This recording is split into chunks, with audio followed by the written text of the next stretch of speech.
Welcome to the Wisdom for Life podcast with David Baker. David was a former paratrooper in the 82nd Airborne Division and for over 30 years has been a preacher. He has written 5 books and is an Amazon #1 best-selling author. He is the chaplain at the county jail, pastors a church, and is the father of 11 children. Yes, 11.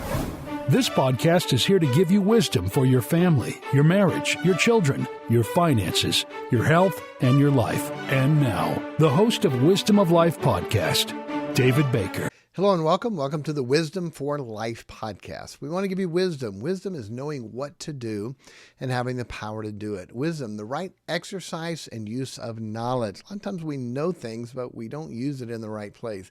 Sometimes it's just called good old-fashioned common sense or horse sense. And so we want to give you that. They're based on biblical principles. And right now we're talking about adult children problems. This is part 4, okay? Part 4. If you have little kids, you think, oh, boy, I'm glad when they're old and married and adult and don't have to worry about them anymore. Sorry, it's not that way. Talk to most people that have adult children, and they'll tell you that actually adult children can cause way more problems. Their problems are bigger. They're harder to take care of. And as parents, we don't have the control that we had over them like when they were little. So this is part 4. You can go back and listen to the other ones. I believe they'll be helpful. We'll get through a couple of these points now. Communication breakdown. Challenges in effective communication between parents and adult children. Now, like we said, and we'll say it on every point, the root of these, and when it starts, is when they're young. Being able to have relationships where you talk to them, good relationships where you can talk to them and work through problems, that then will spill over into adulthood, and you have good relationship with your adult children. So being able to talk to the adult children and working through problems and things there comes from the right relationships when they're younger and when they're smaller on that. So if you don't have adult children yet, realize how important it is. Keep the relationship right. Many times parents lose it when they're kids. Most parents lose it when they're teenagers and they never get it back. And so you want to fight to be able to keep it. And, one-on-one talks and open heart and things like that. If a wall comes up, you need to go to them and see what you can do to fix it. Remember, and this is in every point too, when they are adults, we don't have control. We only have influence. Now, if they live under our roof, we have control with what they do under our roof. If not, they can live somewhere else. But when they're an adult out of the house, all we have is influence. So you want to use that very carefully with those communications. So start when they're kids. And then number 2, the big deal is humility. The Bible says that only by pride cometh contention. Only by pride cometh contention. Contention only comes by pride. Here's an adult kid, communication, we can't talk. How come? Because they won't do what we tell them to do. We're not that parent anymore. We're the influence, not authority. The pride tells me my kid's supposed to do whatever I tell him to do whenever I tell him to do it. He's an adult. He's a man. He doesn't have to. And I need to realize that. So that communication will break down. Also, the communication will break down on their side when they're proud and they put dad down or put mom down. They think they know more. They're smarter. They're younger. They're quicker. They're sharper, whatever. And they put mom and dad down. Then the communication is going to break down. So it's the same thing when I teach on marriage. It's longer to go into for this, but what you want to do with your adult kids when there's any potential problem is before you deal with it, have a what, when, and where to be able to cover. Where do you want to talk about the problems? Not open, not in front of people, not putting them down. That won't be good. That's a big deal. Where do you want to be when I bring up potential problems we can talk about? Number 2, when do you want to do this? You want to do it right after work? You deal with problems all day. You want to deal with them now? You want to deal with them over the weekend? You want to deal with them in the evening? When is the best time to deal with problems? If we're not prepared to handle problems, we're not going to handle it right. Okay? So you have it worked out with your child that if you guys need to talk to each other about something that could be a potential problem, whoever brings a problem to them, they get to decide where we're at. I want to be in the lazy boy. I want to be on the front porch. I want to be at the kitchen table.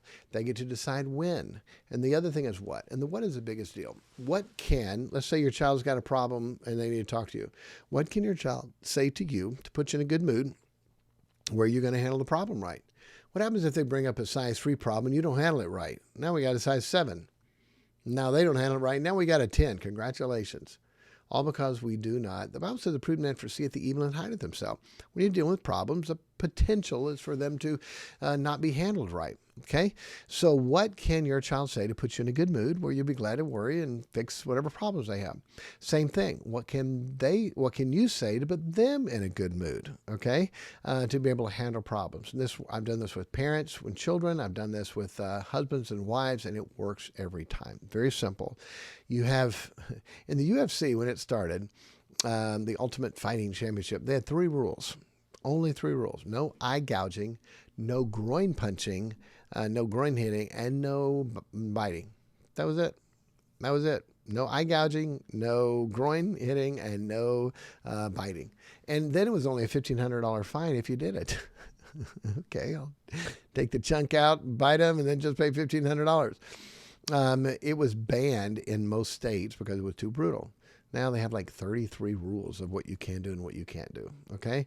It's a big deal. Hey, what are the rules for your relationships to handle conflicts with your kids?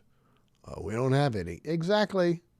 So that's how it can get out of hand. Okay? Make the rules. When do we talk about problems? Where do we talk about problems? And what does a person say to put the person in the right mind frame to be able to have that? Okay? Really is a big deal. I teach a lot on that, and I know it's short, but if you try that, the problems you have with your kids, you won't.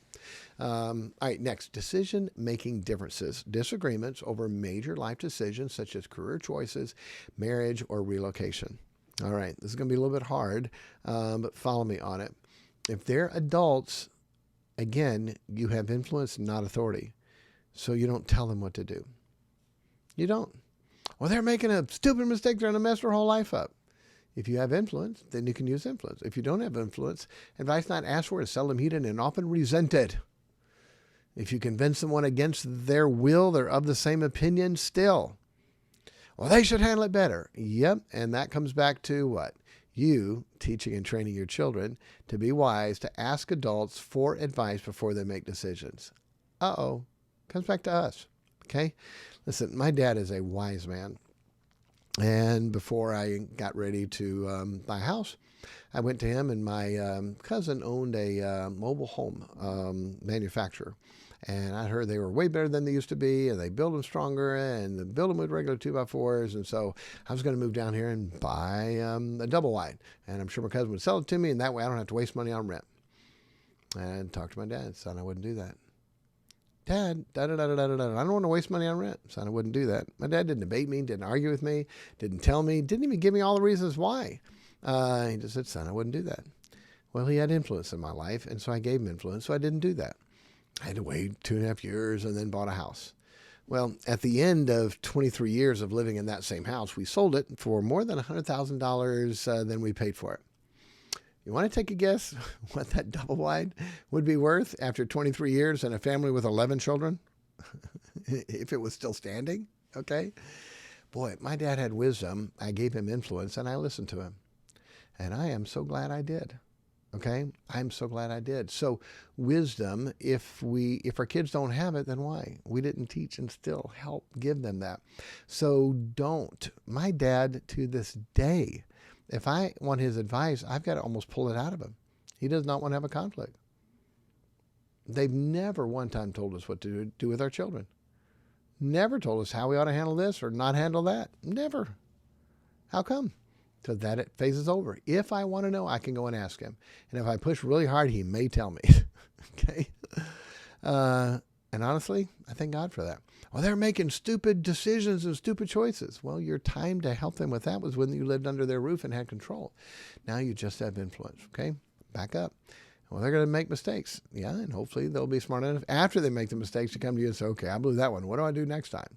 Hopefully that you can. Okay, and there's nothing wrong if you have a good relationship to ask them if it's okay to give some advice. Hey, son, I'd like to talk about something. I don't want you to feel like I am telling you what to do. You're your own man, but I saw something I think may help you. And if you have a good relationship, yeah, Dad, thanks. Well, what do you want? Then you give them the advice and you watch their countenance and see if like, oh, wow, thank you. Or if the wall's going up and the arms are crossed and, all right, you don't got them. Back up. Hey, no problem, son. You probably got a better idea than I do. Back up. You'll put a wall up between you and your kids and now your grandkids by trying to tell them what to do. So you can pray for them. God can turn their heart. Or they're marrying somebody that's going to mess them up. Okay, push that and see how far you get. Now your daughter-in-law and son will hate you for their whole life. Okay, pray about it. Be the kind of person that can have influence. And if you have to, ask them permission, if you can ask them. Anytime I have something hard to say to somebody, hey, can I talk to you about this? Are you sure you're okay? I don't want you to be offended, but I think it's important and it'll help you. If I feel like I need, as pastor or dad, to talk to someone about something, I get permission from them first. Look, I need to talk to you about something. It may come across hard. I don't want it to be. I'm not trying to be hard, but I care about you and I don't want to see you mess up your life. Could I talk to you about this? Yes, please, go ahead. All right.